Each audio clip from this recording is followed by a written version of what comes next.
RFT,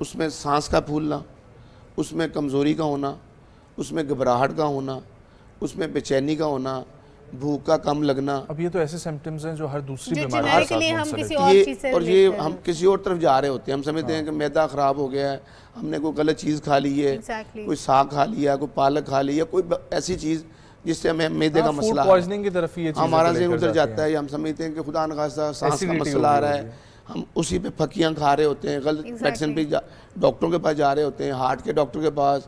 ہم kidney کا خیال نہیں آ رہا ہوتا. یہ عجیب سے سمٹم ہے. اب آج کل کسی کو اگر سانس کی پرابلم ہوگی ڈیفینیٹلی سننے والا بھی اور وہ خود بھی شخص یہ بولے گا پولن کا سیزن چل رہا ہے. ایسے ہی ہے. اور ان سم کیسز یہ سارے سمٹمز آتے بھی نہیں ہیں، رائٹ؟ ہاں آتے بھی نہیں ہیں. بڑا اچھی بات ہے، کم سمٹم آتے ہیں اور بڑے میں نے دیکھا ہے ول پاور پہ بڑا ڈیپینڈ کرتا ہے. جیسے پنجاب کے ول پاور کے لوگوں کی ول پاور اور ہے، کراچی کے سندھ کے لوگوں کی ول پاور اور ہے. وہاں پہ کریٹن 5-6 پہ چلا جاتا ہے تو 7 پہ تو سمٹم آنے شروع ہو جاتے ہیں. پشاور میں جو پٹھان بھائی ہمارے جو ہمارے سرحد والے لوگ ہیں کے پی کے، وہاں پہ میں نے دیکھا کریٹن کا لیول اتنا زیادہ گیا ہوتا ہے ان کو سمٹم نہیں آ رہے ہوتے ہیں. ان کی ول پاور ہوتی ہے، بہرحال ول پاور پہ ڈیپینڈ کر رہا ہوتا ہے، لیکن سمٹم آتے ہیں. جب آتے ہیں تو بڑے خطرناک آتے ہیں اور 90% جب لوگوں کو تبھی پتہ چلتا ہے. میں یہ پوچھنے لگا تھا کہ آپ نے پہلا فیز بتایا کہ ایسے سمٹمز آ رہے ہیں جن کا نہیں پتہ چلتا، تو اگلا فیز کیا ہے جب پتہ لگنا پراپرلی مریض کو شروع ہوتا ہے؟ جب پتہ چلتا ہے تو جب یہ فیز زیادہ خراب ہوتی ہے اور کوئی اچھا معالج جب دیکھتا ہے کہ یہ سمٹم کیوں آ رہے ہیں اور جب اس کو کہا جاتا ہے کہ آپ گردوں کے ٹیسٹ کروائیں، رینل کا ٹیسٹ کروائیں، RFT کروائیں، تب پتہ چلتا ہے جناب کریٹن کا لیول 10 پہ پہنچا ہوا ہے جو 1 ہونا چاہیے. یوریا کا لیول 1 ہونا چاہیے، 0.5 سے 1.2 تک. اس طرح یوریا جو ہے وہ میرے بلڈ میں بھی موجود ہے، آپ کے بلڈ میں بھی موجود ہے، وہ 10 سے لے کے 50 تک ہونا چاہیے. پتہ چلتا ہے جی وہ یوریا تو آپ کا 200 پہ چلا گیا ہے. اب کیا کریں جی؟ کوئی حل نہیں ہے. اب ایک ہی حل ہے کہ اس کے گردے واش کیے جائیں، ڈیلسیز کیا جائیں، بلڈ صاف کیا جائے. تو وہاں پہ جب لفظ بولا جاتا ہے نا تو وہ بلڈ صاف کرنے کا بھی ہم کہہ سکتے ہیں مریض کو. ہاسپٹل میں جب ایمرجنسی میں اس کو کہا جاتا ہے ڈیلسیز کرنے ہیں. اب اس کو سمجھ نہیں آ رہی ڈیلسیز کیا ہے، اس کو آسان لفظوں میں بتانا پڑتا ہے جی ہمیں آپ کے گردے واش کرنے پڑیں گے. وہ پیشنٹ کے لیے اتنا اذیت ناک بات ہوتی ہے، لوائقین کے لیے، مریض کے لیے، کہ گردے واش کیسے ہوں گے. وہ ایک واقعی پیشنٹ کو بیچارے کو اتنی تکلیف ہوتی ہے سن کے، اور وہ کرنا پڑتا ہے، پھر ڈیلسیز ہی کرنے پڑتے ہیں، گردے واش ہی کرنے پڑتے ہیں. بیسیکلی بلڈ کے صاف کرنے کے عمل کو ہی ہم ڈیلسیز کہتے ہیں، گردے واش کہتے ہیں. اور ڈیلسیز کے عمل سے کیا لوگ واپس بھی آ جاتے ہیں؟ جب ان کو لائک ہفتے میں 2-3 دفعہ کرانا پڑتا تھا، پھر ایک ٹائم ایسا آئے کہ ان کو ڈیلسیز کی ضرورت نہ پڑے، وہ کیوریبل ہو؟ دیکھیں ایسا بہت کم ہوتا ہے. 100 میں سے چند ایک کیسز ہوتے ہیں، 4-5% کیسز ہوتے ہیں جہاں پہ پیشنٹ ریکور ہو جاتے ہیں. جیسے ڈیلیوری کیسز میں لیڈیز کو ایک دم ان کا یوریا کریٹن بڑھا، ان کے 2-3 ڈیلسیز ہوئے تو پھر وہ واپس کور ہو گئے. یا چند کیسز ایسے ہوتے ہیں جو ابھی ایکیوٹ ہوتے ہیں، کرونک میں نہیں گئے ہوتے، تو وہاں پہ 2-4 ڈیلسیز کے بعد چانسز ہوتے ہیں. لیکن ہوتا کیا ہے کہ ہم جب ڈیلسیز پہ چلے جاتے ہیں تو ہم کرواتے ہی رہتے ہیں، اس میں گیپ نہیں ڈالتے. ہم اکثر لوگوں کے کہتے ہیں 4 ڈیلسیز ہو گئے، 6 ہو گئے، اب آپ گیپ ڈالیں 8 دن کا، 10 دن کا. رپورٹس دیکھتے رہیں، ٹیسٹ کراتے رہیں. اگر آپ کا ٹیسٹ اچھا ہے اور یوریا کریٹن ٹھیک جا رہا ہے اور آپ کی طبیعت بھی ٹھیک ہے، اس کو اسٹے کریں. تو 26واں دن گزارنا ہوتا ہے. میڈیکل کے مطابق 26واں دن گزار نہیں سکتا پیشنٹ اگر اس کے ڈیلسیز نہیں کروا رہے، تو اس کا زندگی کا آخری دن ہوگا خدا نخواستہ. تو بہرحال ہم کہتے ہیں کہ آپ ہر 5ویں دن 6ٹھے دن ٹیسٹ کروائیں. اگر رپورٹ اچھی ہے، طبیعت اچھی ہے، تو پھر آپ کے ڈیلسیز کے چانسز ہوتے ہیں رکنے کے وہاں پہ، وہ بھی جو کیوٹ کیسز ہوتے ہیں. ٹھیک ہے. اور پھر آپ کو لیکن خیال کرنا پڑے گا بہت زیادہ اپنی خوراک کا. مرغن غذائیں، اسی پوائنٹ کی طرف ہم لوگ آ رہے ہیں جو آپ کی مین ریسرچ ہے. اس پوائنٹس میں ہم لوگ اب بتائیں آپ کہ کیسے جو ہے وہ آپ نے یہ ڈیزائن کیا ہے ڈائٹ پلان، اور اس کے اندر کیا کیا چیزیں شامل ہیں؟ دیکھیں جی ہم کہتے ہیں گوشت کو اس ٹائم ہم بند کروا دیتے ہیں. جو پروٹین، زیادہ پروٹین ہم لیں گے تو زیادہ یوریا کریٹن بنے گا. ہم کہتے ہیں یہ پروٹین جو ہے وہ آپ نہ لیں. مثلا گوشت ہے، دالیں ہیں، پھر اس طرح کچھ سبزیاں ہیں جو جس میں پروٹین زیادہ ہے، جس سے یوریا کریٹن زیادہ بنتا ہے، ہیوی ہوتی ہیں، بادی کہہ لیں. وہ چند سبزیاں ہم کہتے ہیں نہ کھائیں.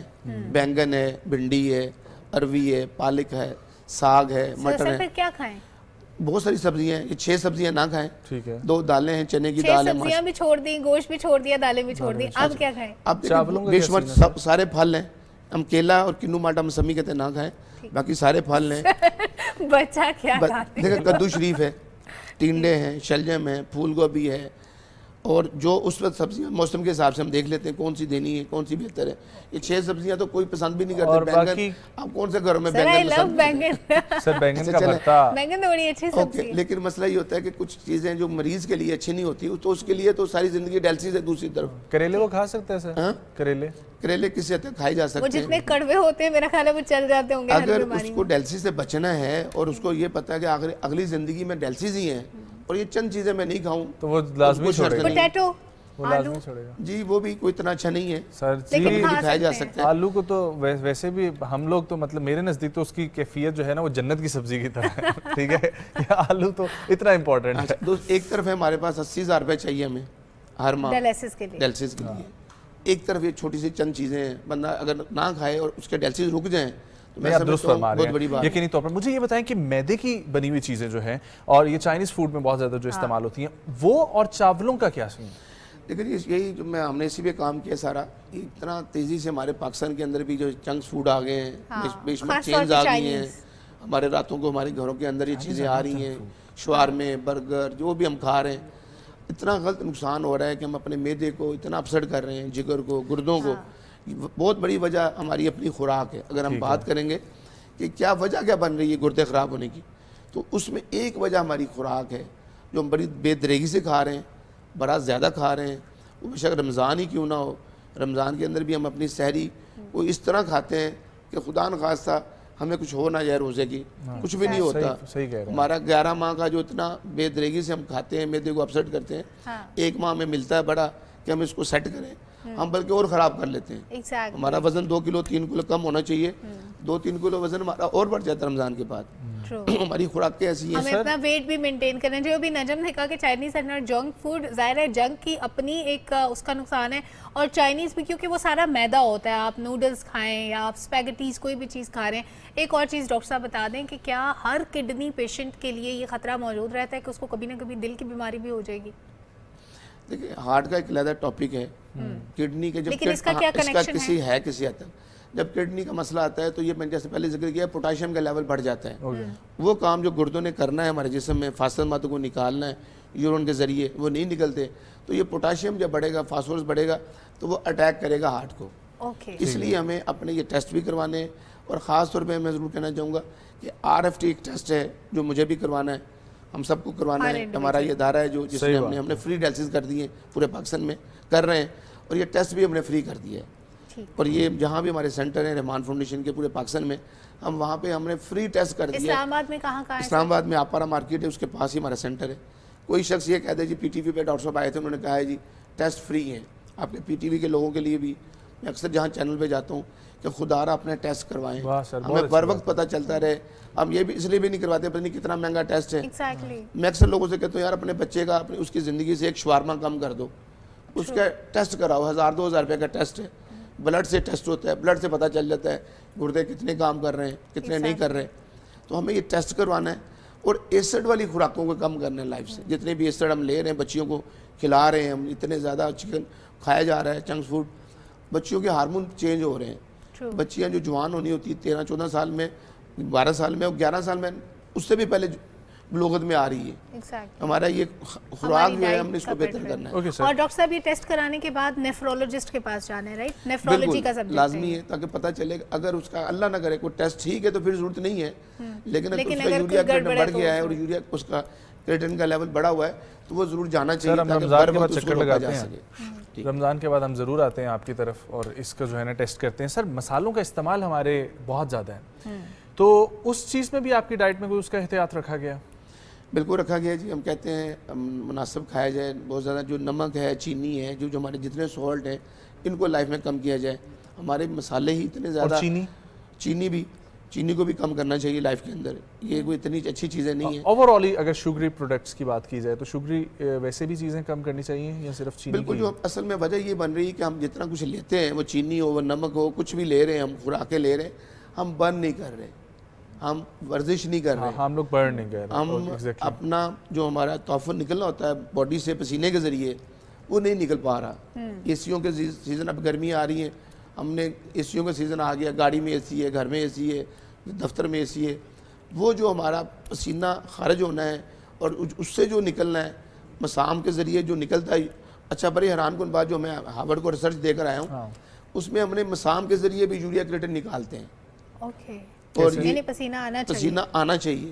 ہم پسینہ نہیں لاتے, ہم برن نہیں کرتے, جو کھاتے ہیں وہ اس کو اتنا ہضم نہیں ہوتا, اور یہی وجہ بن رہی ہوتی ہے کہ ہمارا سٹمک, ہمارا جگر, ہمارے جتنے انزائم وہ اپسیٹ ہو رہے ہیں, ہمارے الیکٹرولائٹ بھی بڑھ رہے ہیں, ہمارا ایلفٹیز بھی بڑھ رہے ہیں. ڈاکٹر صاحب ایک چیز ادھوری رہ گئی کہ آپ نے بتایا یہ چیزیں نہیں کھانی, کچھ سبزیاں, دالیں, گوشت, لیکن اس موسم میں ابھی کیونکہ گرمیاں سٹارٹ ہو رہی ہیں, اگر آپ شارٹلی بتا دیں کہ کھا کیا سکتے ہیں, آپشنز کیا ہیں, تو میرا خیال لوگوں کے بڑا اہم بات ہے. میں اکثر لوگوں سے کہتا ہوں یار الکلائن کو اپنی زندگی میں شامل کریں, الکلائن والی چیزوں کو, ایسڈ کو کم کریں. اس میں وہ چیزیں ہیں آپ سن کے حیران ہو گے جو ہمارے پیارے نبی پاک کو پسند ہیں, وہ الکلائن والی چیزیں ہیں. کدو شریف ہے, انجیر ہے, سرکہ ہے, شہد ہے, کھجور کو آپ سنت کے طور پہ لے لیں. بے شمار چیزیں ایسی ہیں جو اگر ہم اس پہ آ جائیں تو بے شمار امراض سے بچ سکتے ہیں ہم لوگ.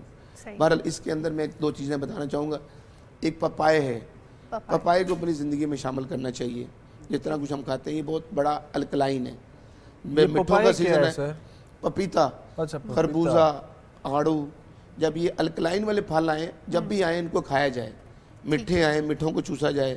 سب سے اہم چیز ہے جو میں اکثر مریضوں کو کہتا ہوں, اور جو جن لوگوں کو میں نے ڈیلسی سے ڈیلے کیا ہوا ہے. تھوڑی دیر پہلے کنو سے ہمیں روکا تھا, تو اس قسم کی ہر نسل سے ہی میں نے تو آؤٹ کر لیا تھا. نہیں, ہر اس میں میٹھے بھی نہیں لیے جا سکتے ہیں. نمبر 2 سفید ایک قہوہ ہے جن سے میں بتا رہا ہوں علاج کرتا ہوں لوگوں کا ہربلس کے ذریعے, اور ڈیلسیز کو ڈیلے کرتا ہوں. اس میں قہوہ ہے سفید زیرہ, سونف اور سبز الائچی. یہ قہوہ میں اکثر لوگوں سے کہتا ہوں یار آپ دن میں 5-6 دفعہ پئیں تھوڑا تھوڑا. اس سے بڑا زیادہ ہمارے جو ٹاکسن خارج ہوتے ہیں جسم سے, ہمارے یورین کھل کے آتا ہے, مثانہ.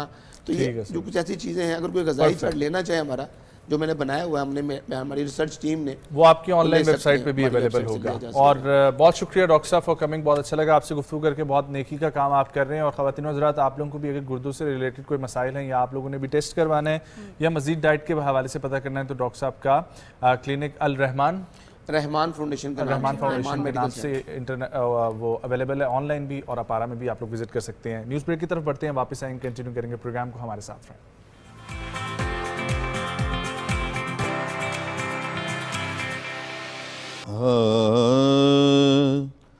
لو مدینے کی تجلی سے لگائے ہوئے ہیں, لو مدینے کی تجلی سے لگائے ہوئے ہیں, دل کو ہم مت لائے انوار بنائے ہوئے ہیں.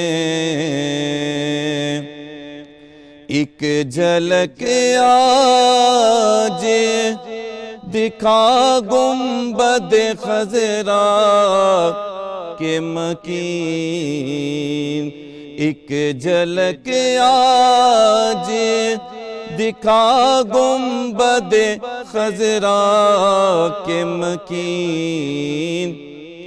کچھ بھی ہے دور سے دیدار کو آئے ہوئے ہیں, کچھ بھی ہے دور سے دیدار کو آئے ہوئے ہیں.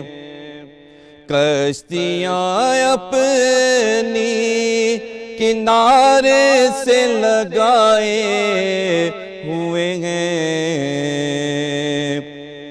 کشتیاں اپنی کنارے سے لگائے ہوئے ہیں. کیا وہ ڈوبے جو محمد کے ترائے ہوئے ہیں, کیا وہ ڈوبے جو محمد کے ترائے ہوئے ہیں.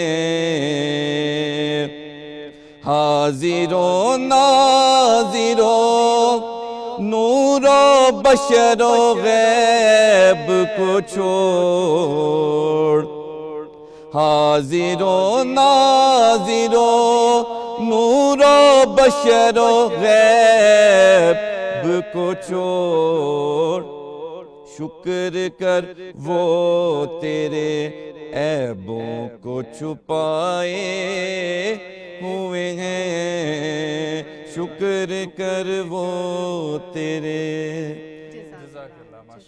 بہت خوبصورت کلام پیش کر رہے تھے عمران علی صاحب، اور نعت رسول مقبول صلی اللہ علیہ وآلہ وسلم کا سلسلہ رہتا ہے۔ رمضان المبارک کا یہ پیارا مہینہ ہے، اور اس مہینے میں نہ صرف ہم خاص عبادات کی ہمیشہ بات کرتے ہیں، بلکہ اس مہینے کے جو فضائل ہیں، جو نیکیاں ہم سمیٹ سکتے ہیں، ان کی بھی بات کرتے ہیں۔ اور ایک نیکی جو بہت بڑی ہے، جو ہمارے تمام گناہوں کو دھو دیتی ہے، وہ ہے توبہ و استغفار کا اہتمام۔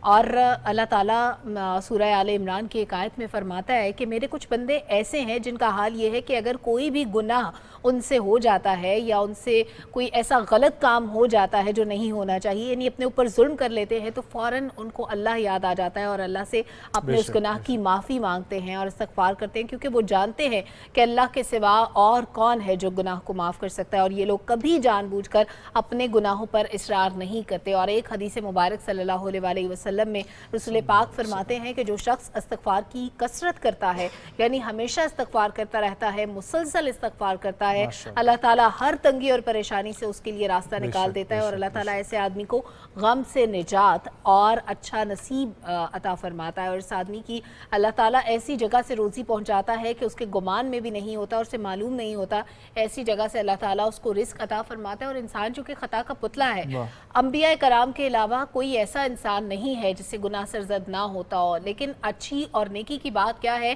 کہ آپ کو اپنے گناہ کا احساس ہو، اس پہ آپ نادم ہو اور اللہ تعالیٰ سے معافی مانگ لیں، اللہ سے رجوع کر لیں۔ واہ، بے شک، بہت خوب۔ توبہ و استغفار کے حوالے سے خاص طور پر ہم لوگوں نے کل بھی جس طریقے سے بات کی تو جہنم سے خلاصی مغفرت کا عشرہ یا پھر اس سے پہلے رحمت کا عشرہ۔ پورے رمضان المبارک میں ہماری یہی کوشش ہوتی ہے کہ اللہ تعالیٰ سے اس کی مغفرت اور پھر جہنم سے جو خلاصی کا ایک ہمیں یہ جو سٹیپس بنا کر دیے گئے ہیں، ان کو ہم فالو کرتے ہوئے دنیا اور آخرت جو ہے وہ اپنا سنوار سکیں۔ قرآن کریم میں ارشاد باری تعالیٰ ہے ربنا لا تؤاخذنا ان نسینا او اخطأنا، جس کا یہ مفہوم ہے اے ہمارے پروردگار اگر کوئی ہم سے بھول چوک ہو جائے تو ہماری گرفت نہ کرنا۔ اور اسی لیے کہا جاتا ہے کہ اللہ تعالیٰ سے اس کا رحم اور اس کا کرم جو ہے وہی مانگنا چاہیے، کبھی بھی اللہ تعالیٰ سے انصاف و عدل کی بات نہیں کرنی چاہیے، کیونکہ اس کا انصاف بہت سخت ہے، اور وہ اگر عدل کرنے پر آئے تو یہ بڑے بڑے لوگ جو ہیں نا وہ اس سے کام جاتے ہیں۔ ایک اور جگہ پر ارشاد باری تعالیٰ ہے وَاسْتَغْفِرِ اللَّهِ إِنَّ اللَّهَ كَانَ غَفُورًا رَحِيمًا، اور اللہ سے درگزر کی درخواست کرو، وہ بڑا درگزر کرنے والا اور رحیم ہے۔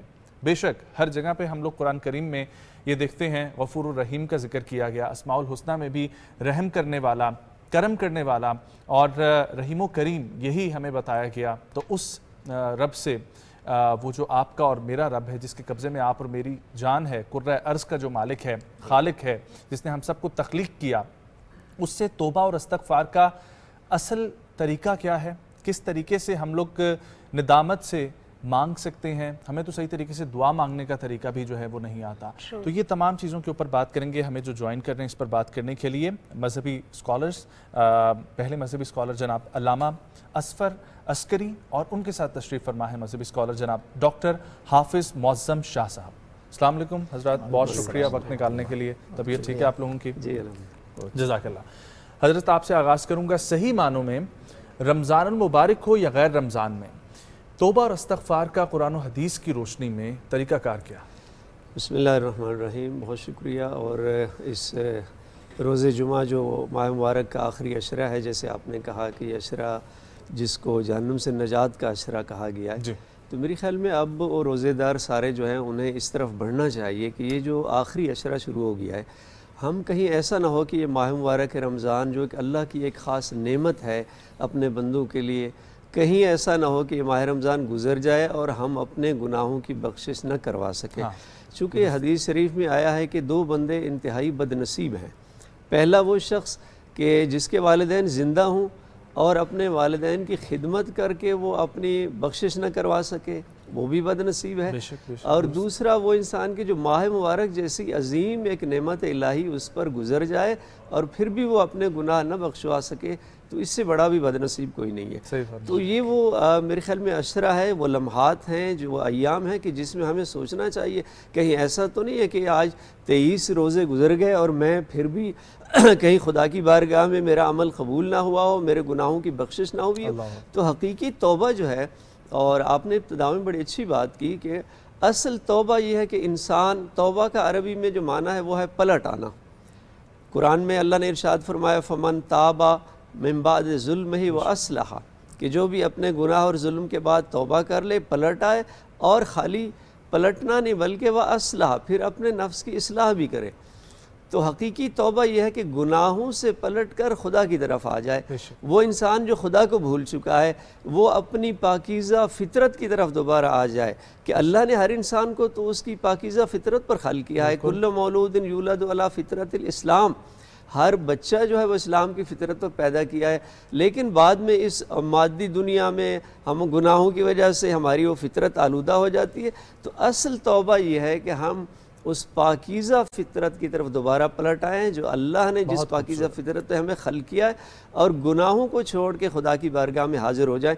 قرآن میں 80 مقامات پر اللہ تبارک و تعالیٰ نے توبہ کی بات کی ہے. اور ایک آیت میں اللہ نے ارشاد فرمایا ان اللہ یحب التوابین و یحب المتطہرین، کہ اللہ کے محبوب بندوں میں سے ایک بندہ وہ ہے جو توبہ کرتا ہے.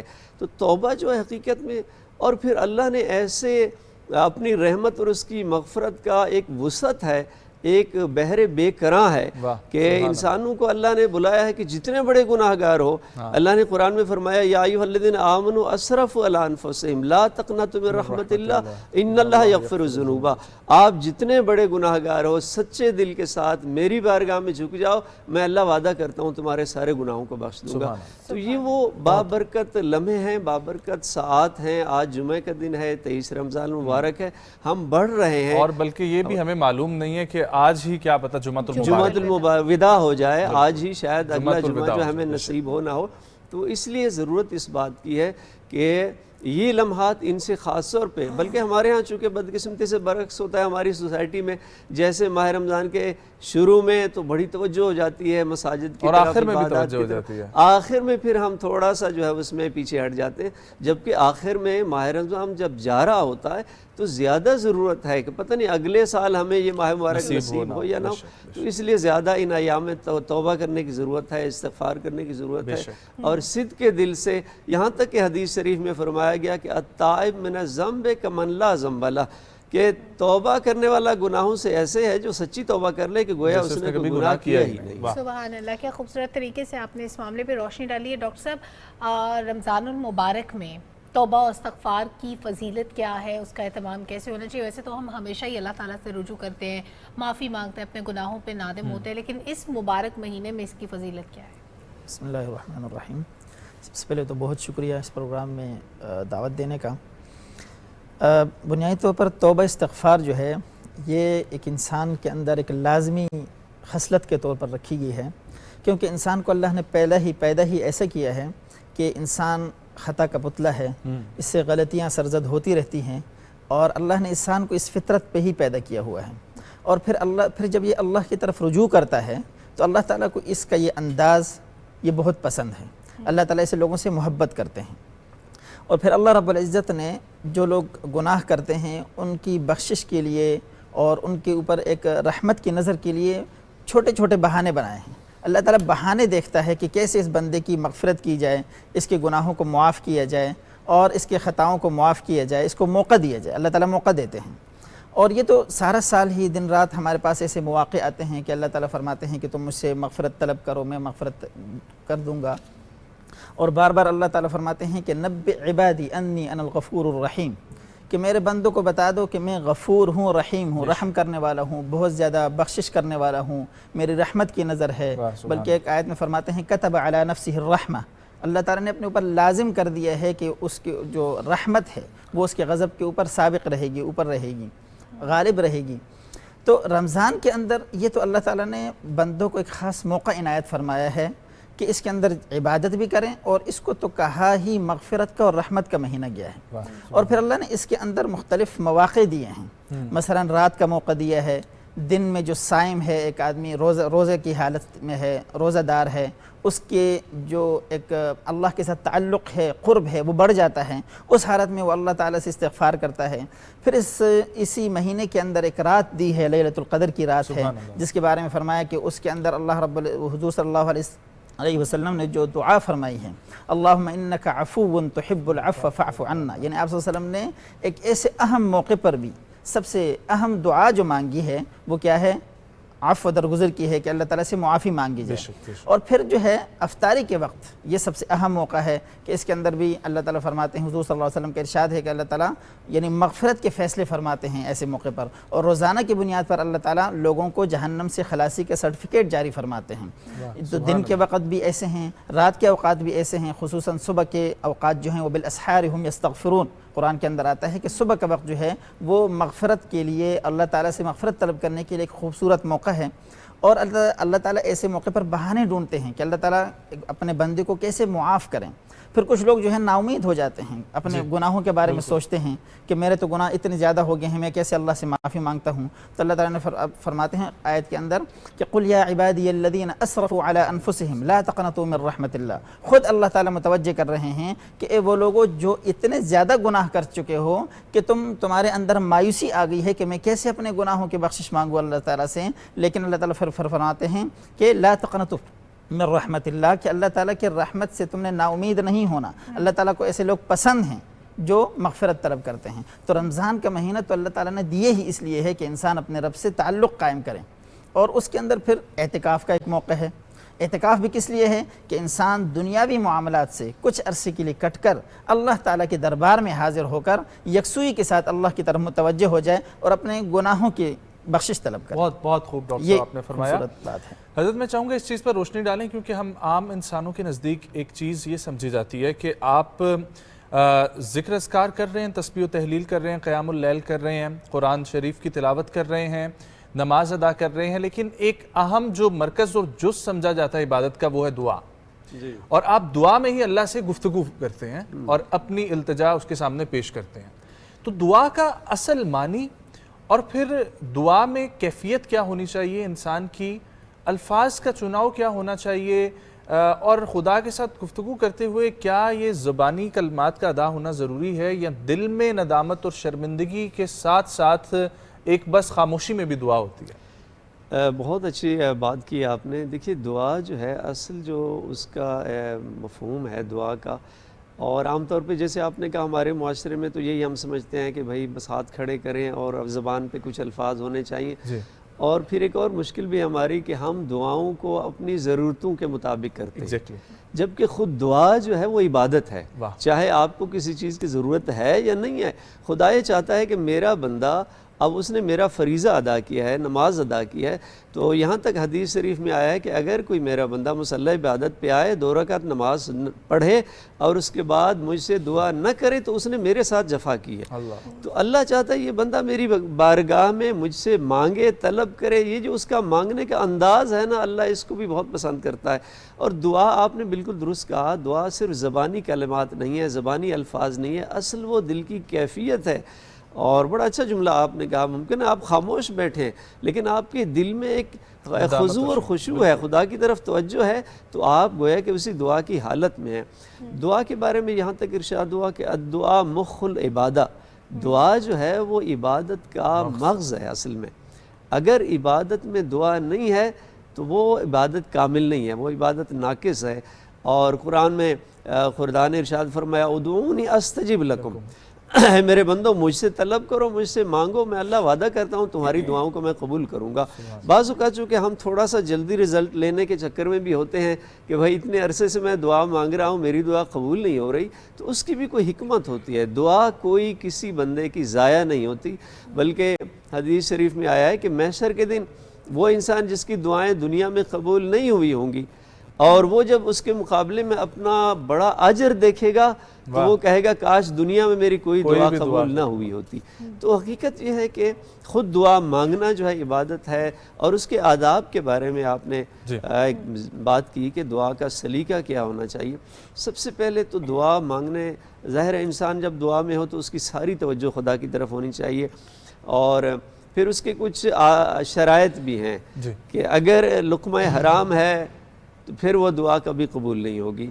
اور انسان کو چاہیے کہ اللہ نے جو اس کا ایک دین کا راستہ بتایا ہے، جو دین کے قوانین ہیں، جو اصول ہیں، اسی کو فالو کرے اور پھر خدا کی بارگاہ میں آئے. نیت اس کی خالص و سچی ہو، وضو کے ساتھ ہو، اور پھر دعا مانگنے سے پہلے اللہ کی حمد و ثنا کرے، خدا کے ان صفات کو بیان کرے. تو غفور ہے، تو رحیم ہے، تو عظیم ہے، تو بغیر مانگے دینے والا ہے. اے وہ اللہ جو اس کو بھی دے رہا ہے جو مانگتا ہے، جو اس کو بھی دے رہا ہے جو نہیں مانگتا. اور اتنی نعمتیں ہیں خدا کی کہ ان نعمتوں کو شمار نہیں کیا جا سکتا. تو جب اپنی دعا کا آغاز اس سے کرے گا تو وہ جو دل کی کیفیت ہے جو ضروری ہے دعا کے لیے وہ حاصل ہو جائے گی. اور پھر دعا مانگے گا تو پھر وہ دعا خدا کی بارگاہ میں قبول بھی ہوگی. سبحان اللہ. ڈاکٹر صاحب، کیا گناہ کی معافی مانگنے سے صرف گناہ معاف ہوتے ہیں یا نیکیوں میں بھی اضافہ ہوتا ہے؟ جی بالکل، بڑا اچھا سوال ہے یہ. دعا جو ہے یہ ایک مستقل عبادت ہے. تو اس میں یہ ضروری نہیں ہے کہ کوئی شخص دعا کرتا ہے تو وہ صرف اپنے گناہوں کی معافی مانگتا ہے، بلکہ اس کو مخ العبادت جیسے کہا گیا ہے کہ یہ تو عبادت کا بنیادی مغز ہے. تو کوئی شخص دعا کرتا ہے تو دعا میں اس کو عبادت کا ثواب ملتا ہے اور اس میں اپنے جو اس کی ضرورت کی چیزیں ہیں وہ بھی مانگتا ہے. اور ضروری نہیں کہ جب بھی ہم دعا کریں تو وہ دعا کہ ایک مجسم شکل پھر ہمیں نظر بھی آئے کہ میں نے یہ دعا کی تھی اور یہ قبول ہو گئی، بلکہ دعا جو ہے اس میں انسان کو کبھی کبھی جو چیز انسان مانگ رہا ہوتا ہے وہ انسان کے حق میں ہو سکتا ہے بہتر نہ ہو، تو اللہ تعالیٰ اس کو اس کا متبادل عطا فرما دیتے ہیں. یا کبھی کبھی ایسا بھی ہوتا ہے کہ آپ کوئی دعا کر رہے ہیں، جو چیز آپ نے مانگی وہ تو نہیں دی اللہ نے، لیکن اگر کوئی ایسی مشکل آپ کے اوپر آ رہی تھی، کوئی مصیبت تھی، اللہ تعالیٰ اس مصیبت کو ٹال دیتے ہیں. اور پھر جیسے کہ حضرت نے فرمایا کہ دعا سے یہ ہوتا ہے کہ اگر دنیا میں کوئی بھی دعا قبول نہ ہوئی تو آخرت میں پھر اس کا اجر انسان کو دیا جاتا ہے. تو دعا صرف یہی نہیں کہ انسان دعا کے اندر اپنے صرف گناہوں کی بخشش طلب کرتا ہے، بلکہ ایک مستقل عبادت ہے. اور اللہ تعالیٰ کو ایسے لوگ بہت پسند ہیں جو اللہ کی طرف رجوع کر کے اللہ کے سامنے گڑ گڑاتے ہیں. اور دعا کے اندر ظاہر ہے سب سے ضروری بات یہ ہے کہ آپ کا سلیقہ دعا والا ہو. ہمارے ہاں معاشرے میں تھوڑا سا مسئلہ یہ کہ ہم دعائیں پڑھتے ہیں. دعا پڑھنے کی چیز نہیں ہے، دعا مانگنے کی چیز ہے. جیسے آپ کسی فقیر کو دیکھیں کہ وہ کیسے صدا لگاتا ہے، اس کے دل کے جو ہے نا وہ احساسات کیا ہوتے ہیں، اس کے مشاعر کیا ہوتے ہیں، وہ کیسے مانگ رہا ہوتا ہے گڑ گڑا کر کہ مجھے کسی طریقے سے یہ چیز مل جائے. تو اللہ کے دربار میں بھی دراصل یہ کیفیت پیدا کرنا کہ گڑ گڑا کر اللہ سے مانگنے والی بات ہے. حدیث میں آتا ہے کہ تم رو کر مانگو، اگر رو نہ سکو فتباکو، تو رونے والی شکل بنا کے اللہ سے مانگو.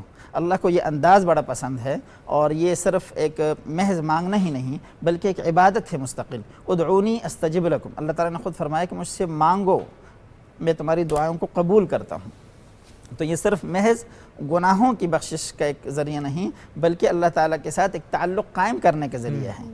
اور جتنا آپ اللہ سے مانگتے ہیں انسان کا تعلق اللہ کے ساتھ مضبوط ہوتا رہتا ہے اور انسان اپنے احتیاج کو اللہ کے سامنے رکھتا ہے. اور یہ انداز اللہ تعالیٰ کو بڑا پسند ہے. اور ان کا بھی بیچ میں جو بات تھی وہ بڑی خوبصورت تھی کہ کیا اس سے آپ کے نیکیاں جو ہیں ان میں اضافہ ہو رہا ہوتا ہے. ایک تو آپ گناہوں کی بخشش کروا رہے ہیں اپنی، لیکن اس کے ساتھ ساتھ اللہ کو جو آپ کا عمل پسند آ رہا ہے، کیا اس کی وجہ سے بھی اس کا اجر و ثواب آپ کو مل رہا ہوتا ہے؟ جی بالکل، جیسے ہم نے کہا نا کہ یہ عبادت ہے اور ظاہر ہے کہ ہر عبادت کا ثواب ملتا ہے.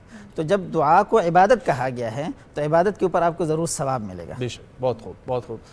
حضرت یہ فرمائیے کہ کیا کوئی ایسے گناہ ہیں کہ جن کی معافی تلافی جو ہے یا مغفرت وہ نہ مل سکے؟ جی بالکل ہیں. اور آپ کے اسی سوال کے جواب کے ساتھ ایک میں خوبصورت واقعہ بھی سنانا چاہوں گا. بالکل، لیکن پہلے آپ کے سوال کی طرف آ جاتے ہیں. دیکھیں قرآن میں بعض گناہ ایسے ہیں جن کے بارے میں اللہ نے فرمایا ہے کہ یہ گناہ کرنے والا انسان کبھی اس کی معافی نہیں ہوگی. ان میں سے پہلا گناہ شرک ہے. شرک، خدا نے ارشاد فرمایا ان اللہ لا یغفر ان یشرک بہ ویغفر ما دون ذلک. ٹھیک ہے، اللہ شرک کا گناہ جو ہے یہ کبھی معاف نہیں کرے گا. مشرک جو ہے اس کی کبھی معافی نہیں ہوگی. اور دوسرا پھر ایک شخص آیا حضرت محمد مصطفیٰ صلی اللہ علیہ وسلم کی بارگاہ میں اور بڑا رو رہا تھا، جوان تھا، بہت زیادہ گریہ کر رہا تھا۔ سرکار نے پوچھا آپ کیوں اتنا زیادہ گریہ کر رہے ہیں؟ تو اس نے عرض کیا یا رسول اللہ میں بہت بڑا گناہ گار ہوں، بہت گناہ کیے ہیں میں نے، پتہ نہیں میری معافی ہوتی ہے یا نہیں ہوتی۔ تو سید الانبیاء نے پوچھا کہ آپ نے نعوذ باللہ شرک کیا ہے؟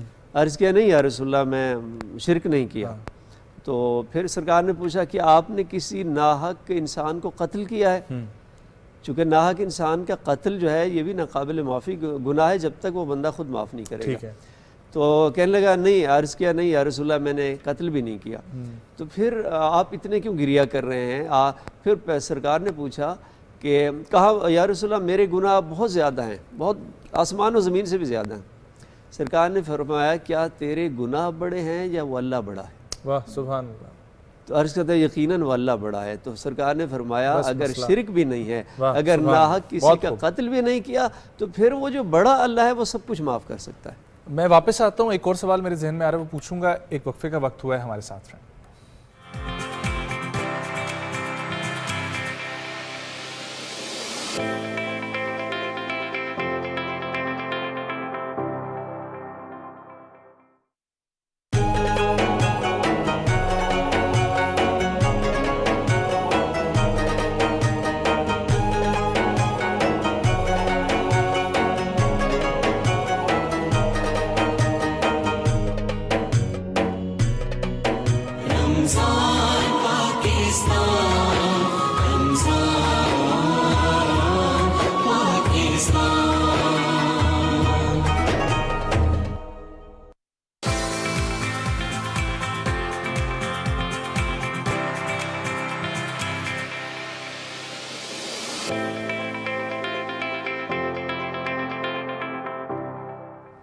ویلکم بیک ناظرین، رمضان المبارک اور توبہ و استغفار کے موضوع پر گفتگو کا سلسلہ جاری ہے۔ علامہ اصغر عسکری صاحب اور ڈاکٹر حافظ معظم شاہ صاحب ہمارے ساتھ موجود ہیں۔ ڈاکٹر صاحب میں چاہوں گی اس معاملے پر روشنی ڈالیے کہ جو لوگ دنیا سے چلے جاتے ہیں ہم ان کی مغفرت کی دعا کرتے ہیں۔ اب کوئی بھی گناہ یا ثواب وہ شخص کا اور اللہ تعالیٰ کا معاملہ ہے، ہم جو دعا کرتے ہیں اس کی حیثیت کیا ہے؟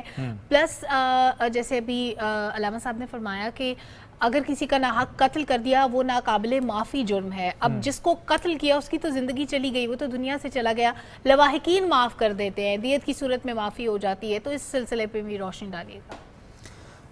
جی دراصل جو پہلی بات ہے کہ اگر کوئی شخص اس دنیا سے چلا جاتا ہے تو جو بعد والے ہیں وہ اس کے لیے کیا، یعنی شریعت کیا کہتی ہے اس کے بارے میں کہ وہ اس کی کیا مدد کر سکتے ہیں؟ ٹھیک ہے، اس کے بارے میں حدیث میں آتا ہے کہ جب کوئی شخص اس دنیا سے چلا جاتا ہے تو اس کے جو نیکی کرنے کا جو سلسلہ ہے، اعمال کا جو سلسلہ تھا وہ ختم ہو جاتا ہے، رک جاتا ہے۔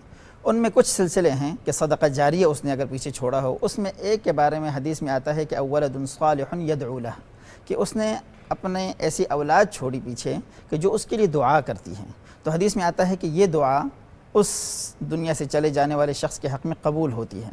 اور انسان نے اگر کوئی ایسا صدقہ جاریہ کیا ہے کہ جس سے لوگوں کو اس کا نفع پہنچ رہا ہے تو یہ ثواب بھی اس کے حق میں قبول ہوتا ہے، اس کو پہنچتا ہے۔ تو حدیث میں اس کی صراحت سے اس کا ذکر ہے۔ اور دوسری بات جو آپ نے فرمائی کہ اگر کوئی شخص کسی کو ناحق قتل کرتا ہے تو وہ اس بارے میں فقہا کے اقوال ہیں کہ اگر کوئی شخص ایسا جرم کرتا ہے جس کا پھر وہ کوئی کفارہ ادا کرتا ہے تو آیا وہ کفارہ اس کے گناہوں کی بخشش کا ذریعہ ہے یا یہ کہ یہ صرف دنیاوی حد تک سزا ہے؟ تو کچھ فقہا کہتے ہیں کہ جو کفارہ ہے یہ صرف دنیاوی قانون کے تحت ہے، دنیاوی حد تک اس کی سزا ہے، اخروی جو اس کے معاملات ہیں وہ اللہ کے ساتھ اسی گناہ کے مطابق اس کا محاسبہ اس کا کیا جائے گا۔ تو ظاہر ہے ایک آدمی نے اگر کسی کو ناحق قتل کیا ہے اور دنیا میں اس کے ورثاء اس کو معاف بھی کر دیتے ہیں یا اس کی دیت ادا کر دیتے ہیں تو یہ چونکہ ایک فوجداری قانون ہے، criminal law, Islamic law of criminal جو وہ ہے اس کے مطابق اس کو سزا تو دے دی جاتی ہے، لیکن چونکہ اس نے ایک زیادتی کی ہے، ایک ظلم کیا ہے، بہرحال اللہ کے ہاں اس کا محاسبہ ہوگا۔ ٹھیک ہو گیا۔ علامہ صاحب یہ فرمائیے گا، آپ نے ذکر کیا تھا کہ شرک کی معافی نہیں ہے، تو شرک کی کسی صورت میں بھی معافی نہیں ہے؟ آپ جتنا مرضی اللہ تعالیٰ سے کریں یا اس کا آخرت میں ہی حساب ہونا ہے، قبر میں حساب ہونا ہے، وہ کیا معاملہ ہے؟ دیکھیے یہ جو کہا گیا ہے نا قرآن میں، اور میں نے پہلے بھی عرض کیا کہ شرک کی معافی نہیں ہے، یہ اس کے لیے ہے کہ جو مشرک مرے اس دنیا سے شرک کی حالت میں چلا جائے، لیکن اگر وہ اس شرک سے اسلام کی طرف پلٹ آتا ہے اور توبہ کر لیتا ہے تو توبہ تو اس کی تو معافی ہے، اور توبہ جو ہے اس کی معافی ہے۔ اگر وہ اسلام کی طرف آ جاتا ہے، شرک سے اگر وہ باہر نکل آتا ہے اور مسلمان اور کلمہ اسلام پر اگر مرتا ہے۔ اور ان کے ایک سوال سے جو میرے ذہن میں سوال آیا تھا کہ اگر کسی شخص کا آپ نے قتل کر دیا اور اس کی دیت کے بدلے میں اس کے لواحقین نے معاف کر دیا، لیکن قیامت والے دن کیا وہ شخص اگر سوال کھڑا کر دے تو اس موقع پہ کیا سلسلہ ہے؟ دیکھیے، جو شخص قتل ہوا ہے اس کے جو وارث ہیں وہ ولی دم اس کو کہا جاتا ہے، اس کے خون کے جو ورثہ ہیں اللہ نے ان کو حق دیا ہے کہ اب وہ تو اس دنیا میں نہیں رہا، اب اس کے خون کے جو وارث ہیں ان کو یہ اختیار ہے، وہ چاہیں تو اس کو معاف کر دیں اور چاہیں تو اس کو معاف نہ کریں، لیکن بروز قیامت محاسبہ لیکن محاسبہ جیسے مولانا ڈاکٹر صاحب نے یہ کہا بالکل درست ہے کہ چونکہ یہاں دو حقوق پامال ہوئے ہیں، ایک حقوق اللہ بھی پامال ہوا ہے، حقوق الناس بھی، ایک ناحق انسان کا خون بہایا گیا، اس کو جینے کا حق اس سے چھینا گیا، اور دوسرا یہ کہ اللہ کی بھی معصیت ہوئی ہے، خدا کی نافرمانی ہوئی ہے، اللہ نے کہا کسی کا ناحق قتل نہ کرو، تو وہ جو ناحق قتل کرنے والا گناہ ہے وہ اس کو ملے گا قیامت کے دن اور محشر کے دن۔ ڈاکٹر صاحب ایک یہ سوال جو ہم دیکھتے ہیں کہ تسبیح میں ہم لوگ استغفار جو کرتے رہتے ہیں، اس استغفار کرنے سے اس کا کیا ایک اجر ملتا ہے، اور اس استغفار کی توبہ اور دعا میں کیا جو ہے وہ اہمیت ہے اس طریقے سے اگر اس کو وظیفے کے طور پر آپ پڑھ رہے ہیں؟ سب سے پہلے تو ہم یہ جاننا چاہیں گے کہ یعنی اس کی وضاحت ضروری ہے کہ توبہ اور استغفار میں فرق ہے۔ توبہ جو ہے یہ ایک خاص ٹرم ہے، ایک اصطلاح ہے جس کو ایک خاص طریقے سے کرنا ہے۔ اس کے لیے فقہاء نے یہ کہا ہے کہ جو آدمی توبہ کرتا ہے تو کوئی خاص گناہ سے وہ جب وہ توبہ کرتا ہے تو سب سے پہلے کام وہ یہ کرے گا کہ اس کو اپنے اس گناہ پر ندامت ہوگی دل سے کہ میں نے یہ غلط کام کیا ہے۔ دوسرا کام یہ ہے کہ وہ اس گناہ کو فوراً ترک کرے گا، اور تیسرے اس کے لیے یہ شرط ہے توبہ کے لیے کہ وہ آئندہ کبھی نہ کرنے کے اس کا مکمل ارادہ کرے گا، عزم کرے گا کہ آئندہ میں نے اس کو نہیں کرنا۔ یہ تین شرائط جب پائی جائے گی تو ہم کہیں گے اس بندے نے توبہ کر لی ہے۔ لیکن استغفار کا مطلب یہ ہوتا ہے کہ آپ اپنے گناہوں پر ہر وقت ندامت ہے، آپ کو اللہ کے سے رجوع کر رہے ہیں، اللہ کے ساتھ ایک تعلق قائم کر رہے ہیں، اور اپنی حالت اظہار اللہ کے سامنے رکھتے ہیں کہ میں نے گناہ کیے ہیں، میرے گناہوں کو بخش دیں۔ تو اگر آپ کو یہ دعا بھی پڑھ رہے ہیں، استغفار کر رہے ہیں، تو یہ ایک عبادت بھی ہے اور اپنے گناہوں کی بخشش بھی ہے۔ تو گویا کہ استغفار کے اندر توبہ بھی آ جاتا ہے، اور استغفار توبہ کے علاوہ ویسے بھی اللہ کے ساتھ اپنے یعنی گناہوں کے بارے میں اللہ سے معافی طلب کرنا ایک عام سی بات ہے۔ ضروری نہیں کہ اس کے اندر اس نے ندامت کی ہو یا اس نے وہ گناہ چھوڑ بھی دیا ہو سکتا ہے وہ گناہ کے اندر مبتلا بھی ہو پھر بھی اللہ سے معافی مانگ رہا ہے، تو یہ استغفار ہے۔ ٹھیک ہو گیا۔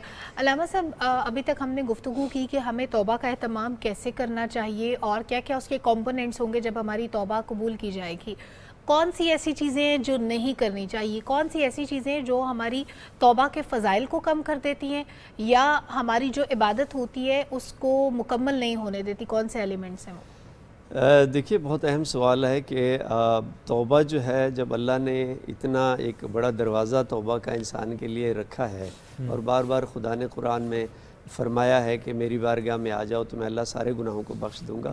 آپ نے بالکل بڑا اہم سوال ہے کہ کون سی ایسی چیزیں ہیں کہ جو جن کی وجہ سے وہ توبہ جو ہے قبول نہیں ہوتی۔ دیکھیے پہلی چیز میں نے پہلے بھی اشارہ کیا کہ اگر اس کا مال جو ہے وہ حلال نہیں ہے، حرام ہے، تو وہ اس کی توبہ اور دعا کبھی قبول نہیں ہوگی۔ دوسرا، اگر لین دین کے جو معاملات ہیں دوسروں کے ساتھ وہ اگر اس کی ٹھیک نہیں ہے، چونکہ دین جو ہے وہ صرف عبادات نہیں ہے بلکہ ایک اہم حصہ اس کا معاملات بھی ہیں۔ ایک اللہ اور انسان کا رشتہ ہے، ایک انسان کا ایک دوسرے انسان کے ساتھ رشتہ ہے۔ یہ دونوں رشتے جو ہیں اس کے پاک اور پاکیزہ ہونے چاہیے۔ اگر کسی کا مال کھایا ہوا ہے، اس نے کسی کا حق غصب کیا ہوا ہے اور کسی کو اس کی وجہ سے اذیت ہو رہی ہے، تکلیف میں ہے، اگر ہمسایہ اس کی وجہ سے اذیت میں ہے، تکلیف میں ہے، تو پھر کبھی بھی اللہ جو ہے اس کی توبہ کو قبول نہیں کرے گا۔ جو حضرت نے ڈاکٹر صاحب نے جو بات کی ہے کہ دیکھیے توبہ کی جو شرائط ہیں اس میں سے ایک اہم شرط یہ ہے کہ اگر دوسرے انسانوں کے حقوق اس کے ذمے ہیں اور اگر وہ حقوق ان کے ادا نہیں کر رہا تو تب بھی اس کی توبہ قبول نہیں ہوگی۔ مثلا اگر بیوی کے حقوق نہیں ادا کر رہا شوہر اور والد جو ہے وہ بچوں کے حقوق نہیں ادا کر رہا، ہمسایہ کا حق نہیں ادا کر رہا، یہ ساری شرائط ہیں اس توبہ کی. ان تمام حقوق انسان، حقوق العباد جو ہے، اگر اس کا بھی پابند ہوگا ان کی ادائیگی کا، تو پھر اس کی توبہ قبول ہوگی. بالکل بالکل. ڈاکٹر صاحب یہ فرمائیے گا کہ کیا کوئی دعا کا خاص وقت مقرر ہوتا ہے اور اس وقت پہ مانگنے پر دعا جلدی قبول ہو جاتی ہے؟ کیونکہ ہم لوگ سنتے ہیں کہ جس طریقے سے ایک طاق رات کی فضیلت اور اہمیت سب کو معلوم ہے، اس میں بھی لیلۃ القدر کی اہمیت، لیکن عام دنوں کی اگر ہم لوگ ذکر کرتے ہیں تو تب بھی تہجد کا وقت، اور یہاں تک سننے میں آتا ہے کہ اللہ تعالیٰ پہلے آسمان تک اپنے فرشتوں کو بھیجتے ہیں. تو یہ کوئی خاص وقت ہوتے ہیں جن کے اوقات میں ہمیں زیادہ سے زیادہ اللہ تعالیٰ سے جو ہے وہ گریہ کر کے دعا مانگنی چاہیے؟ جی بالکل. ویسے تو دعا کے بارے میں فقہا یہ کہتے ہیں کہ ہر وقت مانگتے رہنا چاہیے، اس کے لیے کوئی خاص حالت بھی ضروری نہیں ہے. اگر آپ چل پھر رہے ہیں، لمحہ ہوتا ہے کبھی بھی، اگر آپ چل پھر رہے ہیں تب بھی اللہ سے مانگتے ہیں، لیکن کچھ اوقات ایسے ہیں کہ جو قبولیت کے لیے خاص ان کا حدیث میں ذکر آتا ہے. مثلا صبح کا وقت جیسے آپ نے ذکر کیا، اس کے بارے میں تو قرآن میں آتا ہے کہ اللہ تعالیٰ جب نیک لوگوں کے فضائل بتا رہے ہیں، ان کی نشانیاں بتا رہے ہیں، تو فرما رہے ہیں کہ وَبِالْأَسْحَارِ هُمْ يَسْتَغْفِرُونَ، کہ وہ صبح کے وقت اللہ سے بخشش طلب کرتے ہیں. ٹھیک ہے. اسی طرح ایک اور جگہ پر آتا ہے کہ وہ صبح کے وقت اپنے بستروں کو چھوڑ کر اللہ کے دربار میں حاضر ہوتے ہیں، اللہ سے مناجات کرتے ہیں. تو یہ خاص وقت ہے قبولیت کا، صبح کے وقت. اور جیسے کہ آپ نے فرمایا کہ اس ٹائم اللہ تعالیٰ یعنی خصوصی توجہ فرماتے ہیں انسانوں کے اوپر کہ وہ اس ٹائم جو دعا کرتے ہیں ان کو قبول فرماتے ہیں. اسی طرح کچھ اور اوقات ہیں، جیسے لیلۃ القدر کی رات ہے، اس رات بھی آپ صلی اللہ علیہ وسلم نے دعا کی اور خاص دعا بتائی کہ یہ دعا ہے اللہم انک عفو تحب العفو فاعف عنی. حدیث کے اندر یہ دعا آتی ہے. حضرت عائشہ رضی اللہ عنہ اس روایت کے راوی ہیں. اور اسی طرح کوئی جو نماز ہے اور اذان ہے، اس کے درمیان جو وقت ہوتا ہے یہ بھی قبولیت دعا کا وقت ہے. پھر رمضان کے اندر خاص کر کے جو افطاری کا وقت ہے، اس ٹائم جو ہے اللہ تعالیٰ خصوصی توجہ فرماتے ہیں، اور یہ قبولیت دعا کے اوقات میں سے ایک وقت یہ بھی ہے. اور اسی طرح فرض نماز کے بعد جو دعا کی قبولیت کے اوقات میں سے ایک وقت فرض نماز کے بعد بھی ہے، یہ بھی دعا کی قبولیت کے اوقات میں سے ہیں. تو یہ صرف یہ فرض نماز کے بعد آپ نے بہت جو ہے وہ ضروری تھا بتانا، کیونکہ ہم لوگ جو فرض نماز کے بعد والی دعا ہے اس پہ اتنا فوکس نہیں رکھتے، پوری نماز کے بعد جو ہے نا وہ دعا پہ ہم لوگ رکھتے ہیں. ایگزیکٹلی. اور جس طرح دعا کی قبولیت کے بارے میں انہوں نے سوال کیا، علامہ صاحب کیا توبہ کی قبولیت کا بھی کوئی خاص وقت ہوتا ہے یا کبھی بھی توبہ کریں قبول ہو جاتی ہے؟ دیکھیں توبہ کا تو کوئی خاص وقت نہیں ہے، اور میں سمجھتا ہوں یہ خدا کی ایک خاص رحمت ہے بندوں پر کہ 24 گھنٹے میں وہ واحد دروازہ ہے کہ جو ہر انسان کے لیے کھلا ہے، وہ خدا کی بارگاہ ہے. اب دنیا کے بادشاہوں کے دروازوں کا بھی خاص وقت ہوتا ہے، اس کے بعد وہ بند ہو جاتے ہیں. توبہ کا کوئی وقت نہیں ہے. اگر صدق کے دل سچی نیت کے ساتھ بندہ کسی لمحے وہ کیفیت پیدا کر لے، چونکہ توبہ جو ہے اصل میں اندر کا انقلاب ہے، وہ چینج ہے جو حقیقی، وہ جیسے ابھی بات ہوئی کہ وہ پختہ ارادہ بھی کرے کہ آئندہ ایسے گناہ نہیں کرے گا، اور حقیقی پشیمانی بھی ہو اس کو، اور واقعاً وہ دل کی کیفیت اس کی بدل جائے، وہ والی حالت اگر ہو جائے تو کسی بھی لمحے خدا کی بارگاہ میں آ جائے تو اس کی توبہ قبول ہو جائے گی. لیکن علامہ صاحب اگر ہم لوگ دیکھتے ہیں کہ نفس کے جو سٹیجز بتائے گئے ہیں، نفس لوامہ، امارہ، لوامہ اور مطمئنہ، تو یہ کیفیت اب دیکھیں ایک عام انسان ہے، اس نے توبہ کر لی، لیکن اگلی دفعہ بھی جب وہ گناہ میں گیا اور گناہ کرتے وقت اس کے ذہن میں آ گیا ہے کہ اس وقت جو ہے مطلب، لیکن پھر بھی وہ انسان یہ ذہن میں رکھتا ہے کہ اللہ معاف کرنے والا ہے اور اللہ نے معاف کر دینا ہے. بالکل ایسا ہے. اور یہ دیکھیں نا، یہی خدا کا ایک انسان کے اوپر ایک خاص رحم ہے، ایک فیض ہے کہ ایک دفعہ انسان توبہ کرتا ہے پھر توبہ توڑ دیتا ہے. لیکن یہ نفس کے سٹیجز کیسے ہم اوپر کی طرف جا سکتے ہیں، امارہ سے نکل کے لوامہ کی طرف؟ جی بالکل ٹھیک ہے. نفس امارہ ظاہر ہے وہ نفس ہوتا ہے جو انسان کو برائی کی طرف کھینچتا ہے. نفس لوامہ جو ہے وہ ہے جس کو ہم آج کل کے اپنے اصطلاح میں جو ملامت کرتا رہتا ہے، اور وہ ضمیر، وہ اندر کا جسے ہم ضمیر کہتے ہیں، اگر وہ ضمیر زندہ ہوگا تو انسان جو ہے اس کو پشیمانی ہوگی غلطی پر، کوئی جرم کیا ہے، اس نے خطا کی ہے.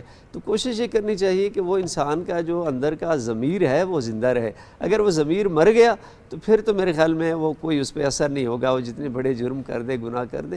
تو پہلا نفس کا مرحلہ وہ نفس امارہ ہے، اس سے ہمیں نفس لوامہ کی طرف آنا چاہیے.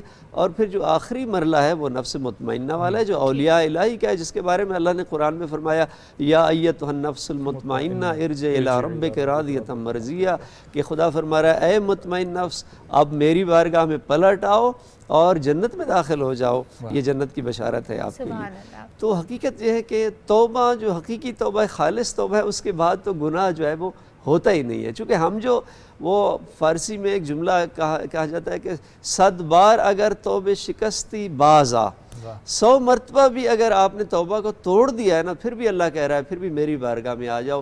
کسی لمحے ممکن ہے آپ کی توبہ خالص ہو جائے اور میں اللہ معاف کر دوں. ٹھیک ڈاکٹر صاحب، سم ٹائمز یہ ہوتا ہے کہ لوگ اپنے گناہوں پہ اللہ تعالیٰ سے رجوع نہیں کرتے، اتنے نیک اور پرہیزگار نہیں ہوتے، لیکن اپنی غلطیوں کا ازالہ کرنے کی کوشش کرتے ہیں. فرض کریں اگر کوئی شخص زکوٰۃ نہیں دیتا تھا، وہ ظاہر ہے غلط کرتا تھا، اس کے بعد وہ توبہ تو نہیں کرتا لیکن وہ زکوٰۃ دینی شروع کر دیتا ہے، وہ غریبوں میں بانٹنا شروع کر دیتا ہے اپنا مال و دولت. اس طرح کی بہت ساری اگزامپلز ہو سکتی ہیں. تو اس صورت میں کیا احکامات ہیں؟ کیا منہ سے معافی مانگے بغیر، کیا توبہ کا اہتمام کیے بغیر، توبہ و استغفار کا اہتمام نہیں کیا لیکن ازالہ کر دیا، اس صورت میں بھی معافی ہو جاتی ہے؟ جی دراصل گویا کہ جب انسان اپنے گناہوں کو چھوڑ دیتا ہے اور جو اس کے اوپر کچھ فرائض یا واجبات تھے ان کی ادائیگی شروع کر دیتا ہے، تو اس کا مطلب ہے کہ اس نے عملی طور پر توبہ کر لی ہے. اگرچہ اس نے زبان سے نہیں کہا، زبان سے کہنا بھی اس کی بھی اہمیت ضرور ہے. ظاہر اللہ تعالیٰ کے سامنے گر گڑانا، اپنے گناہوں کی بخشش طلب کرنا اللہ تعالیٰ کو ایک بڑا محبوب عمل ہے. لیکن اگر کوئی شخص جو اپنے واجبات یا فرائض کی ادائیگی میں کوتاہی کر رہا تھا اور اس نے اس کی ادائیگی شروع کر دی ہے، تو گویا کہ اس نے عملی طور پر توبہ کر لی ہے اور اللہ کے سامنے اس نے دل میں یہ نیت کی ہے کہ آئندہ میں یہ کام نہیں کروں گا. تو یہ اس کی عملی توبہ ہے اور اللہ تعالیٰ کے ہاں یہ بھی قبول ہے.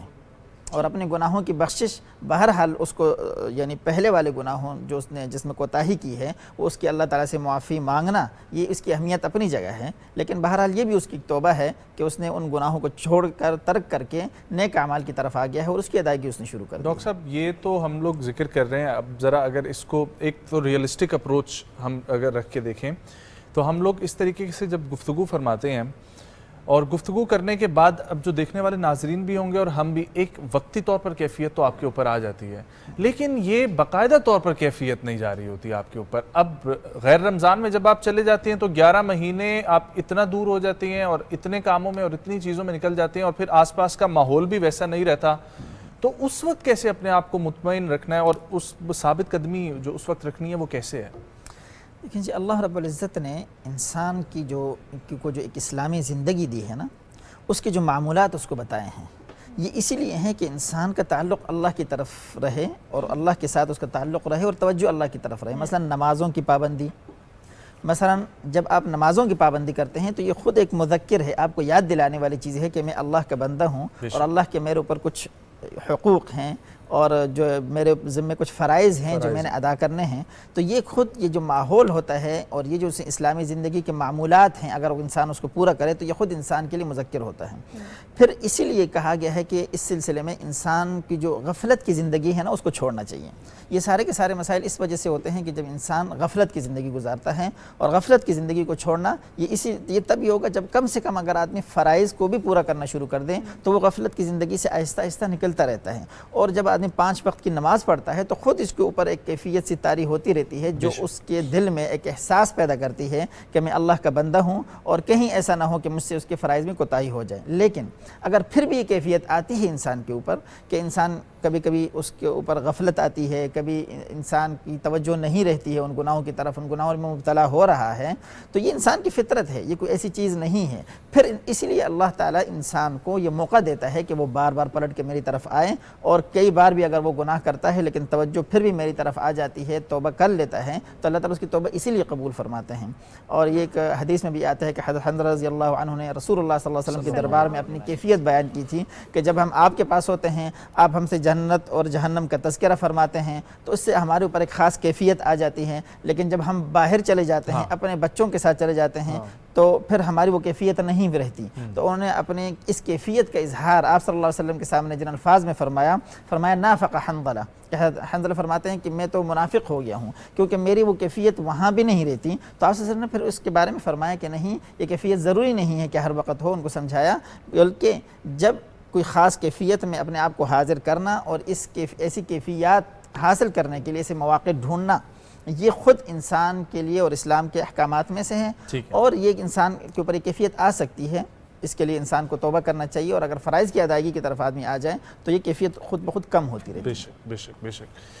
بہت شکریہ ڈاکٹر صاحب آپ کے وقت کے لیے، بہت شکریہ علامہ صاحب آپ کے وقت کے لیے.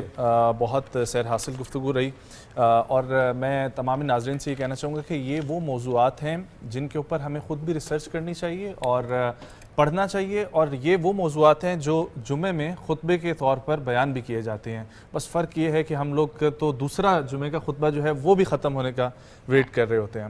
تو تب تک کے لیے، اگلے پروگرام تک کے لیے کل انشاءاللہ آپ لوگوں سے ملاقات ہوگی. مجھے سلمہ کو اور صبح پاکستان کی ٹیم کو دیجیے اجازت. جاتے جاتے ایک کلام کے چند اشعار جو ہے وہ میں آپ لوگوں کے ساتھ پڑھنا چاہوں گا، کیونکہ توبہ کے حوالے سے ہی ہیں، اور یہ کلام جو ہے یہ دعا کے طور پر آپ اور میں نے ہم سب نے سن رکھا ہے، اور اس کے کچھ اشعار. الہی تیری چوکھٹ پر بھکاری بن کے آیا ہوں، الہی تیری چوکھٹ پر بھکاری بن کے آیا ہوں، سراپا فقر ہوں، عجز و ندامت ساتھ لایا ہوں، سراپا فقر ہوں، عجز و ندامت ساتھ لایا ہوں، بھکاری وہ کہ جس کے پاس جھولی ہے نہ پیالہ ہے، بھکاری وہ جسے حرص و ہوس نے مار ڈالا ہے.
اب زبوں حالی تیری چوکھٹ کے